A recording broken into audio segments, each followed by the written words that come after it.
ખબરોમાં આગળ વધીએ તો સુરેન્દ્રનગર જિલ્લાના ખેડૂતો સરકાર સામેની લડતના મૂડમાં છે। મૂડી પાસે ખેડૂતોના સ્નેહ મિલન કાર્યક્રમમાં નિર્ણય લેવાયો હતો। ડીએપી ખાતરના કાળાબજાર, લોન માફી અને સિંચાઈના પાણીના મુદ્દે ખેડૂતોની લથડતા મૂઠમાં પાકના અપૂરતા ભાવ છે। માફિયાઓ ડીએપીની થેલી દીઠ ₹300 વધુ વસૂલે છે। સુરેન્દ્રનગર જિલ્લાના મૂઢી, ચોટીલા પોલીસ સ્ટેશન સહિત અનેક ગામોના ખેડૂતોને સિંચાઈ માટે પાણી મળતું નથી। સરકાર ખેડૂતોના પાયાના પ્રશ્નો સાંભળે અને તેનો નિર્ણય લે તેવું અલ્ટિમેટમ આપવામાં આવ્યું હતું। જો માંગણીઓ નહીં સંતોષાય તો ખેડૂતો પરિવાર સાથે આંદોલનનો માર્ગ અપનાવશે તેવી ચેતવણી પણ આપવામાં આવી હતી। એક સ્નેહ મિલન કાર્યક્રમનું આયોજન કરવામાં આવેલું, જેમાં મોટી સંખ્યામાં ખેડૂતો અને મજદૂરો ઉપસ્થિત રહેલા।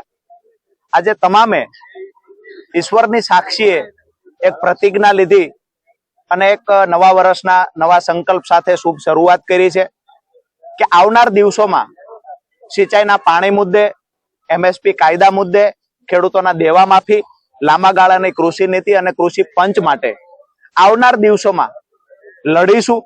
જ્યારે પણ આંદોલન થશે કે સરકાર સામે કોઈ પણ કાર્યક્રમો ખેડૂતો માટે, મજદૂરો માટે થશે, ત્યારે દરેક વ્યક્તિએ પ્રતિજ્ઞા લીધી છે કે હું મારા પરિવાર સાથે આ લડાઈમાં જોડાઈશ।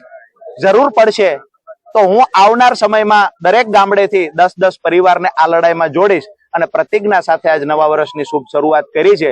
અને આવનાર દિવસોમાં સરકાર પાસે પણ વિનંતી કરીએ છીએ કે જે સિંચાઈના પાણીનો અને ખેડૂતોના દેવા માફીનો જે પ્રશ્ન છે, આ મુદ્દે તાત્કાલિક ધોરણે સરકાર પણ ધ્યાન આપે અને ખેડૂતોની સમસ્યાનું નિરાકરણ લાવે।